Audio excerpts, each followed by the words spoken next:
Well, welcome to Coffee with Doc. It's Thursday morning, September the 30th, last day of this month, and I am so glad you joined us here this morning.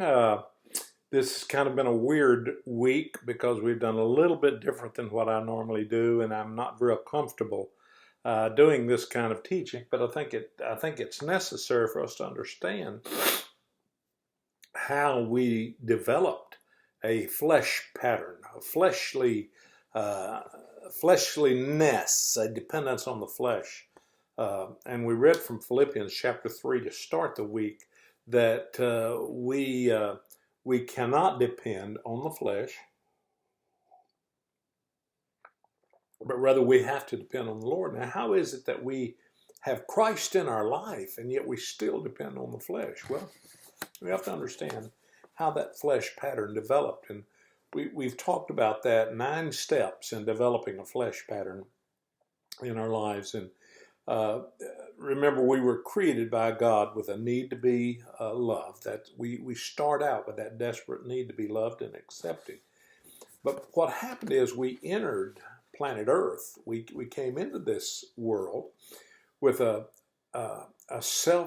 with sin that was manifest by self-centered. It's all about me. And then we learn about ourselves through the actions of others growing up. And whether it's rejection or acceptance or whatever, we learn things about ourselves through those actions of others.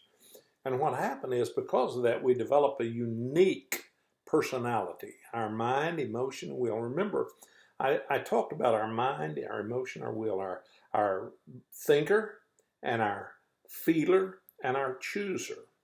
Now, remember this. I want you to visualize this in your mind, that your thinker, your feeler, and your chooser, your mind, emotion, will, are sitting in an office somewhere, and they have a window, a view into your brain and access into your brain.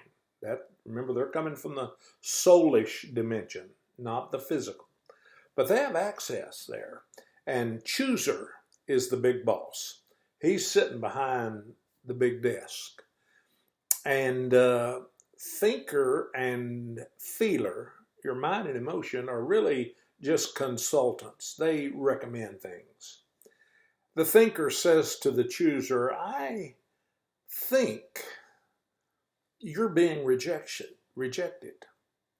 And so your emotion comes along and says, hey, I feel that. I feel the same way the thinker says he thinks. So if he thinks he's being rejected, we're being rejected, I feel that we're being rejected, then we both recommend to you, chooser, big boss, that you choose to act rejected. So then chooser is the big boss, and he has the dilemma. He's going to choose which way he's going to behave. Okay, so he chooses and the brain acts, and the result is we act that way. But the problem is that whole personality thing, the thinker and the feeler, we were programmed through our experiences. And we talked about that, the highways yesterday. We talked about the cow trails that turn into superhighways. So let me go quickly to step 6 is what happened. And I mentioned it last week or yesterday, that we wound up not playing with a full deck. In other words, that's what I meant when I said that our elevator didn't go all the way to the bottom. If we're reared or raised with rejection, then we're trained like a bird dog to react in certain ways. And it's like I said with Luke, lousy Luke or lousy Louise, if they've been rejected all their life, they learn to live with that. And so they just feel lousy most of the time.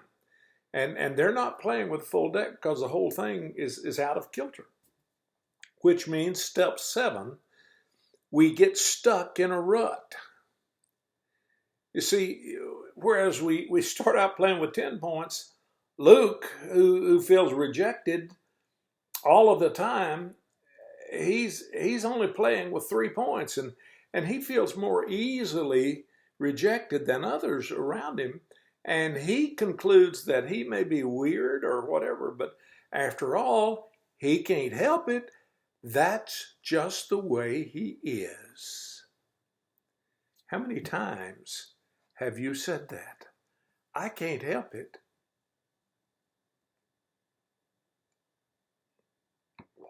That cup of coffee was a dramatic pause for you to reflect. I can't help it. It's just the way I am. And you know what? If he doesn't experience rejection, he will manufacture rejection because that's his comfort zone.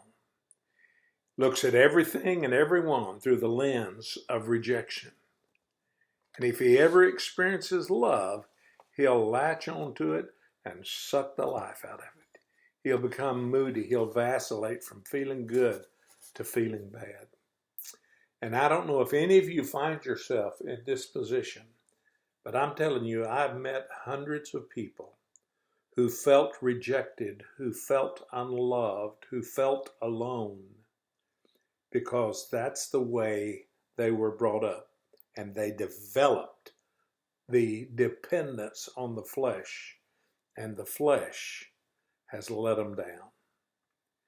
Now we're going to stop right there, and we're going to finish these last two steps tomorrow, and that'll set us up for the following weeks that we're going to be talking about the truth of who you really are, not what you've manufactured and developed and become over the years, but what you really are in Christ.